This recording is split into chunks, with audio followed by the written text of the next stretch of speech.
양은 오른편에, 염소는 왼편에 이게 둔다고 하는데요.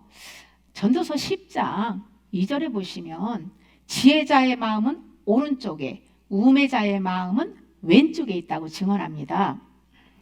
오른쪽은 하나님의 위엄과 영광, 존귀와 능력, 보호, 생명과 의로움 등을 상징한다면은 왼쪽은 저주와 사망, 불의, 미련함과 힘의 상실을 상징합니다. 하나님이 심판하실 때에 오른편에 선다는 것은 하나님의 영광에 참여한다는 것이고, 왼편에 선다는 것은 영원한 지옥에 떨어진다는 것을 나타냅니다. 시편 16편 8절, 내가 여호와를 항상 내 앞에 모시며 그가 나의 오른쪽에 계심으로 내가 흔들리지 아니하리로다. 아멘. 다윗은 여호와를 항상 눈앞에 모시고 사는 것과 같은 믿음으로 살았습니다. 우리 안에 주님이 계시잖아요. 늘 주님이 함께 하시는, 임마누엘 하시는 주님을 우리도 의식하며 그분을 바라다보고 늘 함께 동행하는 삶을 살아야 되죠. 그렇게 눈앞에 모시는 것처럼 그렇게 살았기 때문에 그 힘과 능력을 가지신 하나님이 자신을 항상 보호해 주시고, 또 그렇기 때문에 어떠한 어려움에도, 어떠한 고난과 환난이 와도 자기 마음이 요동하거나 흔들리지 않는다고 고백하는 거예요. 이사야 41장 13절, 이는 나 여호와 너희 하나님이 내 오른손을 붙들고 내게 이르기를 두려워하지 말라, 내가 너를 도우리라 할 것임이니라. 아멘. 사람이나 돈이나 건강 등 세상에 있는 그 무엇도 우리를 죄와 악한 영으로부터 지켜주지 못합니다. 그러면 세상의 그 어떤 것도 의지하지 말고 우리를 붙잡고 도우시는 하나님만을 의뢰해야 합니다. 예수 그리스도 안에 온전히 거할 때 모든 두려움은 사라지고 우리는 안전하게 보호를 받게 될 것입니다. 예수님과 함께 십자가에 매달린 우편 강도는 회개하여 구원을 약속받았고, 좌편 강도는 지옥에 갔습니다. 하나님은 성경에 계시한 대로 우리 삶도 진리를 경험하도록 인도하시는데요. 제가 말씀을 소리내서 읽는 방법을 적용하여서 꾸준히 회개를 했을 때에 이 속사람 속에 그 죄 속에 기생하던 어둠이 이렇게 몸으로 이렇게 많이 드러났는데요. 그런데 신기하게도 거의 왼쪽 부위로 질병 증세가 많이 나타났어요.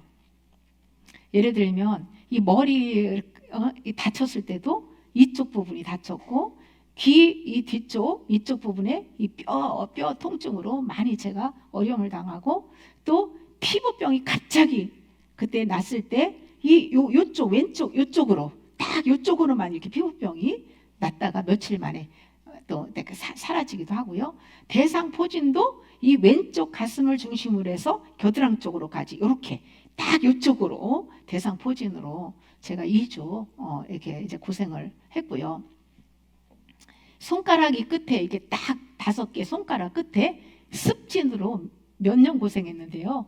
요것도 딱 이 왼쪽만 끝에만, 그리고 또 이렇게 가끔가다 이 손에 이 쥐가 나면서 이렇게 쫙쫙 이렇게 마비 현상이 왔을 때도 왼손이 그랬고요. 뭐 또 그 다리 쥐 나는 통증, 그리고 이 발에 다칠 때도 왼쪽 다쳐가지고 뼈 다쳐가지고 막 이렇게 몇 달 동안 제가 고생하고, 왼쪽 새끼 발가락 그 무전 발톱 이것도 왼쪽이었고요. 그냥 거의 다 전부 다 왼쪽에서 나타났어요. 주님께서 은혜로 지금은 거의 다 치료를 해주셨는데요. 그런데 제가 아는 분들도요, 이 마귀 공격을 받는데 왼쪽 부위라고 얘기를 하는 거예요. 그러니까 이런 것을 볼 때에 오른편과 왼편도요, 하나님께서 진리를 계시하시기 위해서 말씀하시고 또 믿는 자들에게도 그대로 반영된다는 것을 제가 경험적으로 깨달았습니다. 물론 오른쪽도 없지 않아 있겠지만 어쨌든 저는 전부 다 왼쪽으로 드러났고 치유받았어요. 34절에서 임금은 우리의 왕 예수 그리스도를 말씀하고 있는데요. 오른편에 있는 복받은 자들에게 창세로부터 너희를 위하여 예비된 날을 상속받으라고 말씀하세요. 하나님께서 이 세상을 창조하시고 사람을 만드실 때에 이미 선택한 양들을 위하여 천국을 예비하셨습니다. 내가 줄일 때에 너희가 먹을 것을 주었고 목마를 때에 마시게 하였고 나그네 되었을 때에 영접하였고 헐벗을 때에 옷을 입혔고 병들었을 때에 돌보았고 옥에 갇혔을 때에 와서 보았느니라. 아멘.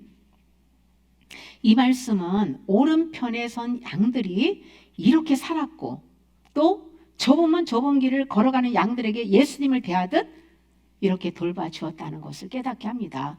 오른편에 있는 의인들이 어떤 삶을 살았는지 지극히 작은 자들을 통해서 교훈을 해주고 있습니다. 여기서 육적으로 말씀한 것은 영적인 것으로 이해해야 되죠. 하나님은 영이시고 하나님의 말씀은 영이고 생명이라고 말씀하셨기 때문에 말씀은 영혼에 반영해야 합니다. 세상 것들이 비워지고 심령이 가난하게 되면 진리에 대한 그 목마름이 생기고 갈증을 느끼게 되죠. 그때 주의 음성을 듣기 위해서 이 귀를 활짝 열게 되는데요. 그때 의인들은 그런 영혼들에게 다가가서 말씀을 먹이고 배부름을 주었다는 것입니다. 또한 주님을 위해서 무소유로 나그네와 같이 천성을 향해서 걸어가는 그 순례자들을 따뜻하게 영접하여서 안식과 피로를 공급해 주었다는 것이에요. 그리고 헐벗을 때에 옷을 입혀주었다는 말씀은 영혼이 회개하여 죄가 드러나서 회개하면 죄가 속사람의 죄가 드러나잖아요. 감춰진 죄가. 그러니까 그냥 이렇게 죄가 발가벗은 것 같이 되는 거예요. 그때에 그 그리스의 옷을 입혀가지고 부끄러운 죄의 수치를 가려주었다는 것이죠. 양들이 병들었을 때 가서 돌봐주었다는 것은 죄가 마음과 육신의 병으로 드러나서 질병으로 연단받으면서 이 고통 가운데서 회개할 때에 찾아가서 위로하고 격려하고 기도하면서 그의 영혼에게 힘을 주었다는 것이죠. 주님을 위해 살다가 억울하게 옥에 갇혔거나 옥에 갇힌 것과 같이 자유를 잃었을 때에 찾아가서 위로해주고 피로를 도왔다는 것으로 우리는 깨달을 수 있습니다. 그러면서 자신은 약한 것들을 자랑한다고 증언하고 있거든요. 그리스도를 위하여 그 약한 것들과 능욕과 궁핍과 박해와 공고를 기뻐하는 것은 그리스도의 능력이 약한 그때에 강하기 때문이라고 고백하는 거예요. 바울처럼 주님을 위해서 당하는 고난은 가장 큰 복이라는 거예요. 십자가의 능력은 등 따뜻하고 배부를 때에 나타나는 것이 아닙니다. 우리가 자기를 부인하는 십자가를 지고 믿음의 주여 온전케 하시는 예수님을 바라다보고 살 때에 기적하던 은혜와 위로와 평안을 얻을 수 있습니다. 주님을 위해서 고난당하는 겸손한 자들을 도와주는 것이 바로 주님에게 대하는 것이라는 거죠. 선택받은 양들에게 사랑을 실천하는 것은 전부 주님께 한 것이라는 거예요. 왜냐하면 주님이 그 영혼 안에서 주인으로 자정하고 계시기 때문입니다. 예수님의 말씀을 들은 의인들은 자신들이 언제 주님께 그렇게 했느냐고 물어봅니다. 자신들이 행한 선행에 대해서 기억하지도 않고 보상 심리도 없이 순수하게 믿음으로 주님 사랑하는 마음으로 섬기고 대했다는 거예요. 어떤 대가를 바라지 않고 구원의 은혜에 감사하며 그 가난한 가부가 두렙돈, 그 적은 돈, 그것이 생활비인데 그 생활비 전부를 하나님 앞에 헌금한 것이나 죄를 지은 여자가 주님께 찾아와서 그 눈물을 흘리며 눈물로 흘린 그 눈물에 자기 머리카락으로 예수님의 그 발을 씻어주고 향유 옥합을 깨뜨려 붓고 그런 모든 것이요. 죄사함을 주신 주님의 은혜에 감사해서 자신의 전부를 드려도 아깝지 않은 사랑의 표현이라고 할 수 있지 않겠어요? 뭘 대가를 바라고 했겠습니까? 우리도요, 구원해 주신 예수 그리스도의 은혜에 늘 감사하며 주권을 하나님께 드리고 청지기 정신으로 살아야 될 줄 믿습니다. 40절에 보시면 왕이신 주께서 너희가 여기 내 형제 중에 지극히 작은 자 하나에게 한 것이 곧 내게 한 것이라고 말씀하세요. 이 말씀을 통해서 오른편에 서 있는 양들이 어떤 사람인지를 또 알 수 있습니다. 지극히 작은 자가 핵심이에요. 지극히 작은 자와 주님은 함께 하시고 그들에게 한 것은 곧 주님께 한 것이라는 것이죠. 주님께서 말씀하시는 지극히 작은 자는 어떤 사람을 가리키는 것일까요? 저 노숙자, 그냥 배고파서 굶어 죽는 사람, 그런 사람들, 우리가 볼 때 불쌍한 그런 사람들을 말씀하고 있는 것일까요? 마태복음 18장 3절에서 4절입니다. 이르시되 진실로 너희에게 이르노니 너희가 돌이켜 어린아이들과 같이 되지 아니하면 결단코 천국에 들어가지 못하리라. 그러므로 누구든지 이 어린아이와 같이 자기를 낮추는 사람이 천국에서 큰 자니라. 아멘. 여기서 어린아이, 저와 여러분들 어린아이 같지 않으면 천국 못 들어간다고 말씀하고 있잖아요. 근데 그 어린아이가 누구라는 거예요? 어떤 사람이라는 거예요? 자기를 낮추는 사람이라고 말씀하고 있는 거예요. 자기를 철저하게 낮추고 자기를 부인하지 않으면 결단코 너희는 천국에 들어가지 못하리라고 말씀하시는 거예요. 자기를 낮춘 어린아이를 6절에서는요, 이어서 6절에서는 나를 믿는 이 작은 자라고 증언하고 있어요. 예수님을 믿는 자들을 이 겸손한 자, 작은 자라고 표현합니다. 예수님을 믿는 것을 정확히 표현하면 예수 그리스도의 말씀 안에서 나는 죽고 예수로 사는 부분만 믿는 거예요. 말씀대로 살지 않는 부분은 믿지 않는 거예요. 믿지 않는 곳에는 예수님이 계시지 않기 때문에 임재하지 않죠. 사도 요한이요, 죄를 짓는 자는 마귀에게 속했고 범죄하는 자는 주님을 보지도 못하고 알지도 못한다라고 증언하세요. 그러니까 믿지 않는 부분은 그 부분에서만큼은 주님을 보지도 못하고 알지도 못하는 거고 주님이 그 안에 임재하고 계신 게 아니라는 거예요. 마가복음 9장 37절 누구든지 내 이름으로 이런 어린아이 하나를 영접하면 곧 나를 영접하며 누구든지 나를 영접하면 나를 영접함이 아니요 나를 보내신 이를 영접함이니라. 아멘.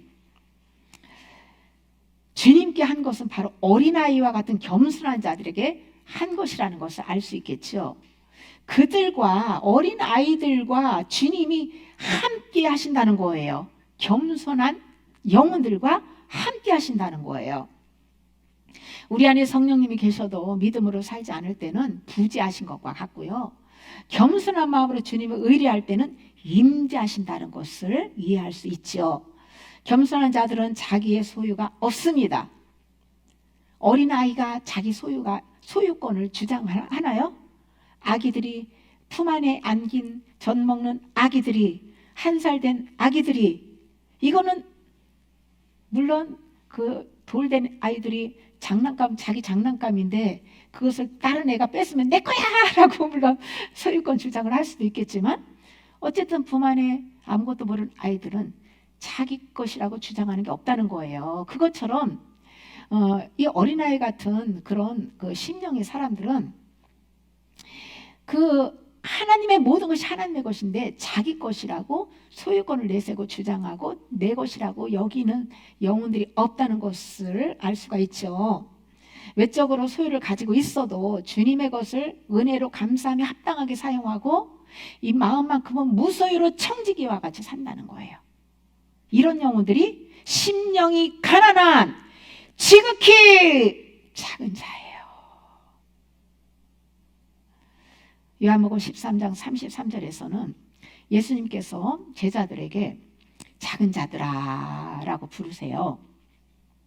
무소유는 모든 소유권을 주님께 이양하고 일상에서 주님의 절대 주권을 인정하며 말씀과 동행하는 것입니다. 자기라는 옛사람을 부인하고 새 사람의 옷을 입고 주님을 따르는 삶이죠. 가룟 유다 빼고 11명의 제자들은 어린아이와 같이 작은 자로 심령이 가난한 자가 된 것은 처음 부름받고 주님을 따를 때에 옛소유를 다 버렸기 때문이에요. 믿음의 조상 아브라함은 그 갈대아 우르에서 그 아버지가 우상을 만드는 그 직업이었잖아요. 아주 부자였죠. 그런데 하나님께서 딱 나타나셔서 그를 부르실 때 너는 본토 친척 아비 집을 떠나라고 했잖아요. 그때 즉시 하나님 말씀에 순종하고 미련 없이 그 옛것을 그 물질을 모든 걸 미련 없이 딱 버리고 떠나잖아요. 이것은 옛사람의 죄의 신을 벗고 하나님이 주신 복음의 신을 신고 믿음의 길을 걸어가는 것을 깨닫게 해줍니다. 양들은 전부 옛것을 버리는 회개를 하고 말씀으로 심령이 새롭게 되어 성령으로 사는 영혼들입니다. 또한 예수님께서 스스로의 힘으로 움직일 수 없는 중풍병자를 향해서 작은 자라고 하시잖아요. 예수님께서 말씀을 전하는데 그 방에는 사람들이 가득, 예수님이 가시는 곳마다 아주 막 군중들이, 수많은 사람들이 치유받기 위해서 환자들이고 다 몰려들잖아요. 그 가득 차서 뭐 사람들이 막 있으니까 그 환자를 데리고 온 친구들이 어떻게 들어갈 수가 없으니까요. 그 머리를 써가지고 지붕에 올라가서 지붕을 뜯고 그냥 침상을 중풍병자를 예수님 그 위에서 이렇게 내리잖아요. 그것을 보고 예수님은 그 병자를 향해서 작은 자라고 말씀을 하는데요. 중풍병자 자체가 작은 자라기보다는요, 자기의 힘으로 아무것도 할 수 없고 오직 믿음으로 주님만 바라보는 영혼이 작은 자라는 것을 교훈해 주는 거예요. 중풍병자는 아무것도 할 수가 없잖아요, 스스로. 모든 소유 다 잃고 회개하고 겸손하게 아버지 품으로 돌아온 탕자와 같은 영혼들이 작은 자예요.